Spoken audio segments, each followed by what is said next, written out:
दोस्तों, आज अपने जालौर के चौहानों की बात करेंगे। सबसे पहले आप सभी लोगों को नमस्कार। और आप लोग अपनी नोटबुक लेकर बैठेंगे ताकि अपने जालौर के चौहानों को क्लियर कर सके। सबसे पहले तो सभी दोस्तों को ध्यान रखना है कि जालौर के जो चौहान है इसमें अपने को 4-5 शासक याद रखने हैं मुख्य रूप से। जिसमें जो पहला शासक है वो अपने को रखना कीर्तिपाल। कीर्तिपाल, फिर आएगा समर सिंह। समर सिंह के बाद में उदय सिंह। उदय सिंह के बाद में चाचिंग देव। और चाचिंग देव के बाद में सामंत सिंह। सामंत सिंह का पुत्र फिर आपको कानड़ देव। यानी अपने को जो याद रखने हैं। अब देखो, याद करने का एक तरीका होता है। सबसे पहले आप नोटबुक लेके लिखेंगे, एक रफली कार्य करेंगे तो उसमें जालोर।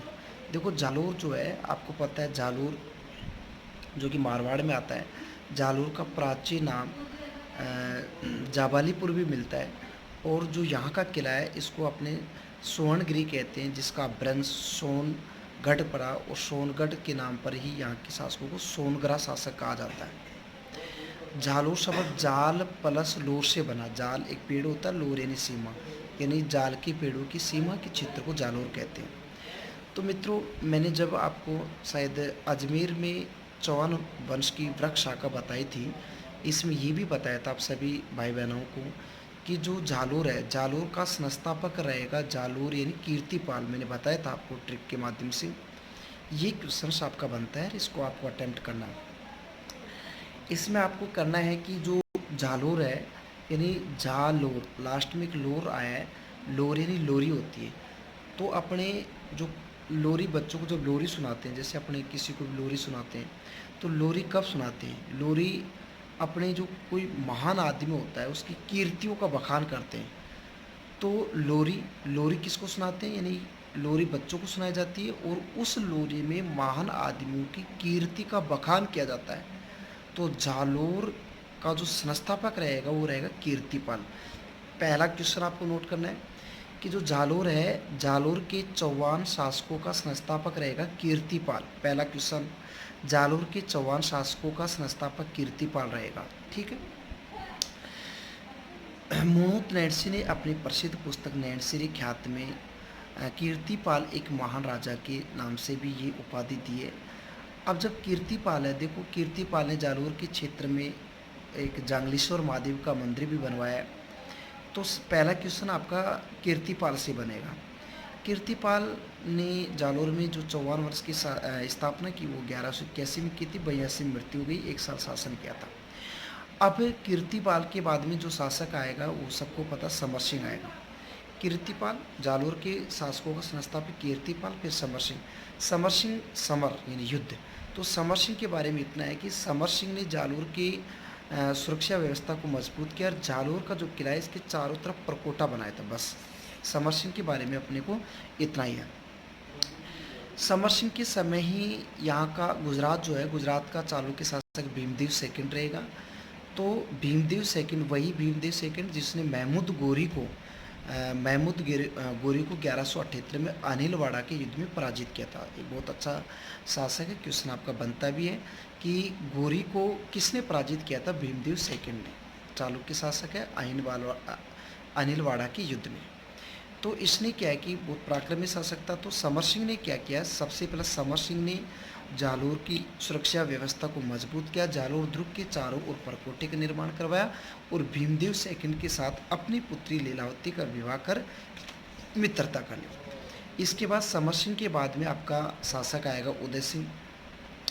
उदय सिंह के बारे में मित्रों ऐसा कहा जाता है कि इसके समय इल्तुतमिश ने, जो दिल्ली का शासक है, दिल्ली के शासक इल्तुतमिश ने आक्रमण किया। और लेकिन यह इल्तुतमिश दुर्ग को जीत नहीं पाता है। और ऐसा भी कहते हैं, इसकी जानकारी हमें हसन निजामी की पुस्तक ताज उल यासिर में मिलती है और इन दोनों के मध्य संधि भी हो जाती है। फिर उदय सिंह के बाद में चाचिंग देव आता है। चाचिंग देव से ज़्यादा कोई हमें जानकारी नहीं मिलती है। चाचिंग देव के बाद में आपका आएगा सामंत सिंह। देखो दोबारा देखते हैं। हमने सबसे पहले संस्थापक कीर्तिपाल को पढ़ा, फिर समर सिंह को पढ़ा, फिर उदय सिंह को, फिर चाचिंग देव को। चाचिंग देव के बाद में आएगा सामंत सिंह। देखो, सामंत सिंह के समय जलालुद्दीन खिलजी जो कि दिल्ली सल्तनत का शासक है, सामंत सिंह के समय सामंत सिंह के समय दिल्ली शासक जलालुद्दीन खिलजी ने अटैक किए हैं, लेकिन ये असफल रहेगा। अब जलालुद्दीन खिलजी के बाद में आपको सभी को पता है दिल्ली की गद्दी पर अलाउद्दीन खिलजी बैठता है। यह एक योग्य आदमी था। तो सामंत सिंह भी क्योंकि खुद थोड़ा सा बुजुर्ग आदमी हो जाता है तो ये अपने को अयोग्य मानता है, इसलिए इसने अपने पुत्र कान्हड़ देव जो कि योग्य है, इस कान्हड़ देव को गद्दी सौंप देता है और ये यहाँ से राज्य से संन्यास ले लेता है। तो मित्रों, अब जालोर की गद्दी पर बैठेगा 1305 में कान्हड़ देव। तो अब कहानी चलती कान्हड़ देव की। सामंत सिंह का पुत्र रहेगा। इधर जालोर की गद्दी पर कान्हड़ देव बैठता है। कान्हड़ देव का पुत्र वीरमदेव भी है। वीरमदेव और कान्हड़ देव को लेकर चलते अपने। इधर दिल्ली की गद्दी पर बैठा है अलाउद्दीन खिलजी। तो मित्रों, जो जालोर दुर्ग है, जालोर पर अटैक होने के दो तीन कारण हम बताएंगे आपको। सबसे पहले जो एक पद्म नाम का आदमी है, ये पद्म नाम दो ग्रंथ लिखता है, एक तो कान्हड़ देव प्रबंध और एक लिखता है वीरमदेव सोनग्रारी बाता। ठीक है। तो जालोर दुर्ग पर अटैक, अलाउद्दीन खिलजी के अटैक होने के तीन कारण हैं। सबसे पहला कारण है कान्हड़ देव प्रबंध। मित्रों, कान्हड़ देव प्रबंध कहता है, बात है 1298 के आसपास की। तो 1298 में अलाउद्दीन खिलजी ने क्या किया, कहानी को सुनना आपको। अलाउद्दीन खिलजी ने गुजरात में सोमनाथ के मंदिर पर अटैक करने के लिए अपने सेनापति उलूग खां और नुसरत खां को भेजता है। सुनेंगे कहानी को। जालोर का शासक इस समय आपका कान्हड़ देव है। दिल्ली का शासक इस समय अलाउद्दीन खिलजी है। अलाउद्दीन खिलजी ने 1298 में गुजरात में जो सोमनाथ का मंदिर है, इस पर अटैक करने के लिए अपनी सेना भेजी। तो आपको पता है, जब दिल्ली से आप गुजरात आएंगे तो बीच में जालोर पड़ता है। अलाउद्दीन खिलजी ने इस बीच में कान्हड़ देव से वार्तालाप की, भाई आप मेरी सेना गुजरात जा रही है तो आप मुझे रास्ता दे दो। कान्हड़ देव साफ मना कर देता है कि मैं रास्ता नहीं दूंगा। चलो, उस समय तो जो अलाउद्दीन खिलजी है, अलाउद्दीन खिलजी की सेना जालोर से नीचे मेवाड़ पड़ता, आपको पता है। तो दिल्ली यानी जो अलाउद्दीन खिलजी है, अलाउद्दीन खिलजी की सेना मेवाड़ के रास्ते से आ गई। इन्होंने गुजरात में अटैक किया है। गुजरात में अटैक कर सोमनाथ मंदिर को भी लूटा है और गुजरात को लूटकर जब ये वापस आ रहे थे तो ये जालोर के रास्ते से आ रहे थे। जब कान्हड़ देव की इस बात का पता लगा कि मेरे साम्राज्य के रास्ते से अलाउद्दीन खिलजी की सेना आ रही है, तो वो इस बात से नाराज़ हो जाता है। इस बीच कान्हड़ देव ने अपने दो मंत्री, एक तो जेता है और एक और मंत्री है, उन दोनों मंत्रियों को भेजता सिचुएशन के लिए।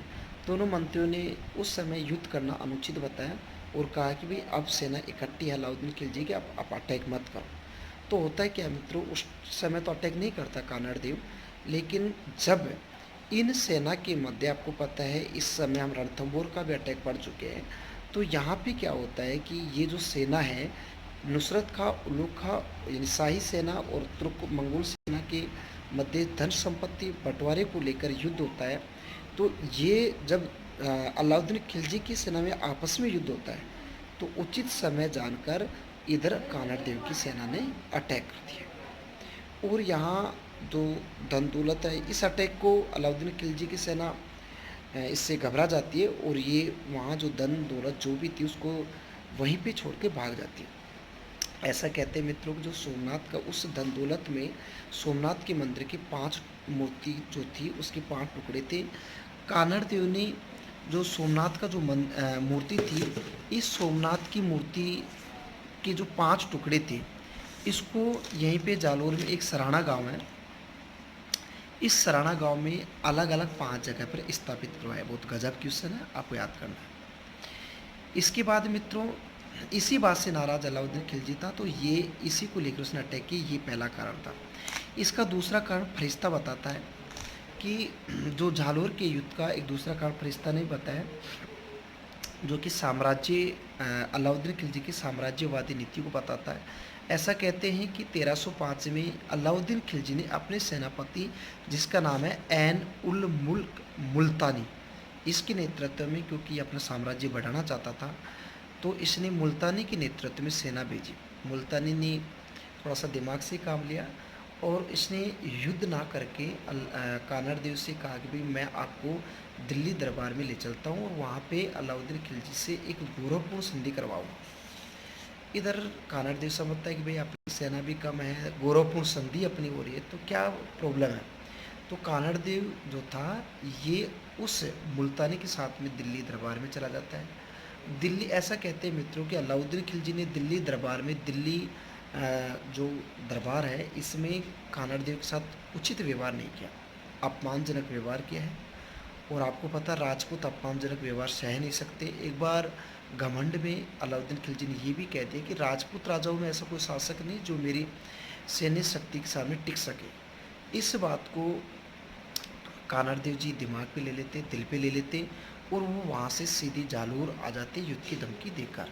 इसी बात से नाराज होकर अलाउद्दीन खिलजी ने जालोर पर अटैक कर दिया।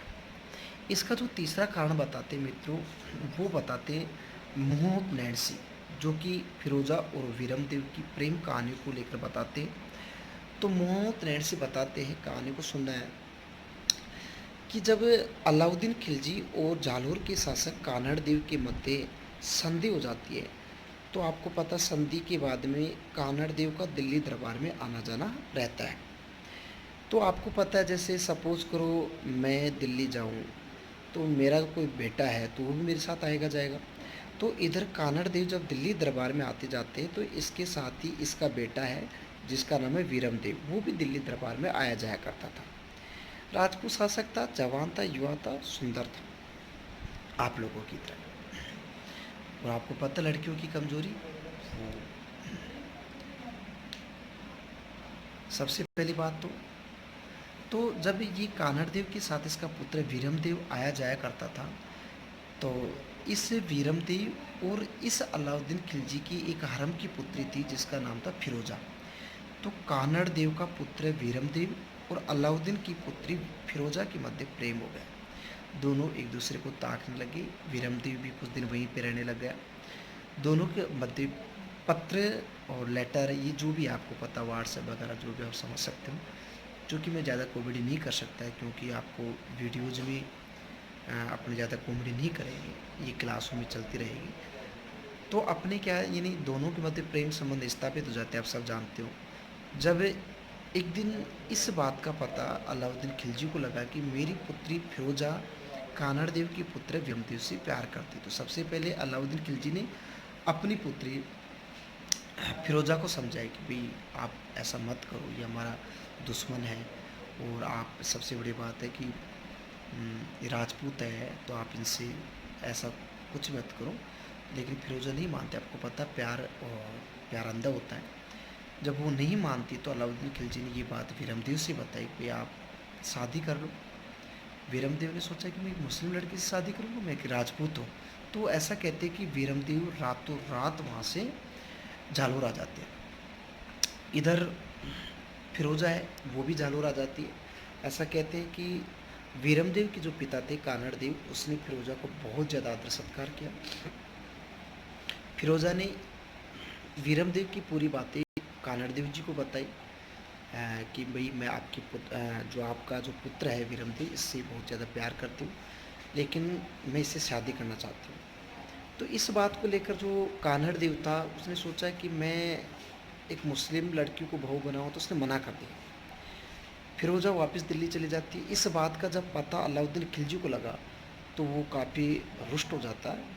उसने 1308 में अटैक कर दिया। मित्रों, अटैक करेगा 1308 में। कहानी चलती है, कहानी है ये आपकी 1308 की। इस समय देखो अलाउद्दीन खिलजी ने सबसे पहले अपना जो सेनापति था इस समय 1308 में कमालुद्दीन गुर्ग, इसको सेनापति बनाया और अटैक कर दिया। सबसे पहले कमालुद्दीन गुर्ग सिवाना पर अटैक करेगा। मैं सिवाना के बारे में थोड़ी सी, सिवाना का जो दुर्ग है इसके बारे में थोड़ी सी बात करता हूँ। सिवाना का दुर्ग जो है ये जालोर दुर्ग की कुंजी कहलाता है। पहला क्वेश्चन नोट करेंगे, सिवाना का दुर्ग जालोर दुर्ग की कुंजी कहलाता है। इसे मारवाड़ राजाओं की शरण स्थली भी कहते हैं। और जो सिवाना का दुर्ग है इसका निर्माण 10वीं शताब्दी में छप्पन की पहाड़ियों में एक हल्दीश्वर पहाड़ी है, यहाँ पर वी नारायण पंवार करवाया। सिवाना का दुर्ग, जालोर दुर्ग की कुंजी, मारवाड़ के राजाओं की शरण स्थली, जिसका निर्माण 10वीं शताब्दी में वीर नारायण पंवार ने हल्दीश्वर पहाड़ी पर करवाया। ऐसा कहते हैं कि इस दुर्ग में शेर राजस्थान के नाम से जो फेमस है जयनारायण व्यास, इसको भी बंदी बनाया गया था। तो 1308 में कमालुद्दीन गुरुग ने सिवाना के दुर्ग पर अटैक किया। इस समय यहाँ का शासक सातल देव रहेगा, शीतल देव, सातल देव। ऐसा कहते हैं मित्रों कि सातल देव एक पराक्रमी शासक था। कमालुद्दीन गुरुग सिवाना दुर्ग को जीत नहीं पाता है, क्योंकि सबसे अगर जालोर के दुर्ग पर अटैक करेंगे तो सबसे पहले सिवाना को दुर्ग को जीतेंगे। सिवाना का दुर्ग का शासक सातल देव रहेगा। कहानी को नोट करना, 1308 की बात है, कमालुद्दीन गुरुग है। सिवाना दुर्ग जो कि जालोर दुर्ग की कुंजी है। ऐसा कहते हैं कि जब कमालुद्दीन गुरुग इस दुर्ग को जीत नहीं पाता है तो इसने संधि का लालच दिया। इधर सातल देव अपने सेनापति, एक बावला बावला नाम का आदमी है, जिसका पूरा नाम है बावला पंवार। इस बावला को ये यहाँ संधि के लिए भेजता है सातल देव, शीतल देव। कमालुद्दीन गुरुग बावला को दुर्ग का लालच देता है, तो बावला ने क्या किया, बावला तो था ही, उसने दुर्ग के गुप्त मार्ग बता दिए। और ये बावला जब जैसे ही रात में आता है तो उसने अपनी पूरी बात अपनी मैडम को बताई, बेगम को बताया, अपनी मिसेज को बताया कि मुझे सातल देव ने कमालुद्दीन गुरुग के पास संधि के लिए भेजा था और कमालुद्दीन गुरुग मुझे दुर्ग जीत कर देगा, इसलिए मैं दुर्ग का गुप्त मार्ग बताकर आ गया। वो छत्राणी थी, उसने सबसे पहले रात में सोते अपने पति की हत्या की, बावला की, और सीधी सातल देव के पास पहुंचे। सातल देव को पूरी बात बताई कि मेरा जो पति है बावला, जिसको आपने संधि के लिए भेजा है, वो दुर्ग का गुप्त मार्ग बता दिया। मित्रों, सातल देव जो है, सातल देव तब तक बहुत लेट हो चुका था। सातल देव सेना लेकर जब तक दुर्ग की उस गुप्त मार्ग तक पहुँचा, तब तक कमालुद्दीन गुरुग की सेना अंदर आ चुकी थी और ये लड़ाई हम हार चुके हैं। सातल देव लड़ते हुए मारा जाता है। इसकी पत्नी जो है, जिसका नाम है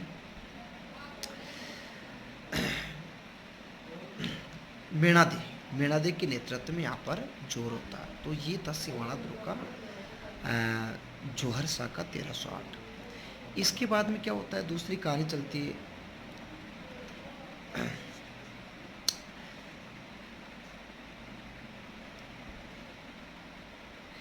इसके बाद में देखो मित्रों, इस बात का पता मलकाना का युद्ध बीच में होता है। मलकाना के युद्ध में जब शाही सेना की हार होती है, तो इस बात का पता जब खिलजी को लगा, तो खिलजी बहुत बड़ी सेना लेकर जालोर पहुंचता है। और जालोर दुर्ग, यहाँ पर जालोर दुर्ग पर उस समय कमालुद्दीन गुरुग ने अटैक किया। तो कमालुद्दीन गुरुग ने, जो जालोर का सेनापति है, अब इस समय जालोर के सेनापति की बात हो रही है, जिसका नाम है दहिया राजपूत बीका। तो इसने, कमालुद्दीन गुरुग ने क्या किया, दहिया राजपूत बीका को भी दुर्ग का लालच दिया, अपनी ओर मिला लिया। वही बात है, दहिया राजपूत बीका वो भी बिक गया। और जब ये बिक गया तो उसने गुप्त मार्ग का पता बता दिया। गुप्त मार्ग का पता उसने बताया। आपको पता है, सेना काफ़ी अंदर तक आ गई। जब सेना काफ़ी अंदर तक आ गई तो युद्ध होता है। यहाँ पे अलाउद्दीन खिलजी की सेना और कान्हड़ देव की सेना के मध्य युद्ध में आपको पता है कि तुर्क जो सेना थी वो युद्ध जीत जाती है। कान्हड़ देव लड़ते हुए मारा जाता है। इधर राजपूत स्त्री ने रानी जेतल देव के नेतृत्व में जल जोहर किया, जल जोहर नहीं, जोहर किया। इधर वीरमदेव ने आशापुरा माता के सामने अपनी गर्दन काटकर उसके सामने रख दी। इस प्रकार जालोर दुर्ग पर अलाउद्दीन खिलजी का अटैक हो जाता है। अलाउद्दीन खिलजी जालोर दुर्ग को जीतकर उसका नाम जलालाबाद कर देता है। कहानी है मित्रों 1311 की, 1311 की कहानी। इधर सिवाना दुर्ग की कहानी 1308 में। सिवाना दुर्ग को जीतकर 1308 में अलाउद्दीन खिलजी ने इसका नाम खैराबाद कर दिया था, और इधर जालोर दुर्ग को जीतकर इसका नाम जलालाबाद कर दिया है। मित्रों, फिरोजा जो थी, ऐसा कहते हैं इसकी कहानी में एक मोड़ आता है कि अलाउद्दीन खिलजी वीरमदेव का सिर काट कर दिल्ली ले जाते हैं और इस सिर को फिरोजा के सामने रखवाते हैं। ऐसा कहते हैं मित्रों, सच्चा प्यार करती है फिरोजा। फिरोजा ने वीरमदेव का विधिवत रूप से दाह संस्कार कराया और फिर स्वयं यमुना में कूदकर मर जाती है। सच्ची प्यार करने वाली लड़की है, तहे दिल से धन्यवाद है फिरोजा। इधर दूसरी तरफ ऐसा कहते हैं कि ऐसा कुछ नहीं था, वीरमदेव ने स्वयं जब जीत की कोई आशा नहीं रही तो वो आशापुरा माता के सामने खड़े होकर और कटार से अपनी गर्दन काट देते हैं। तो यहाँ अलाउद्दीन खिलजी, चूँकि फिरोजा तो मर जाती है, कैसे भी फिरोजा भी मर जाती है, तो अलाउद्दीन खिलजी ने जालोर के किले में फिरोजा का मकबरा भी बनाया है। इधर बाद में जालोर के शासकों में जो कारणदेव का भाई है मालदेव, तो यहाँ मालदेव, अलाउद्दीन खिलजी ने मालदेव को गद्दी सौंप दी है और मालदेव खिज्र खां की जगह चित्तौड़ का, लेकिन बाद में मालदेव को चित्तौड़ भेज दिया जाता है। ये था आपका जालोर का शासन। तो आप लोग एक दो बार इस कहानी को सुनेंगे, देखेंगे तो आपको जालोर चौहान याद हो जाए। बाकी मैं आपको बढ़िया तरीके से डिटेल में क्लास में याद कराऊँगा।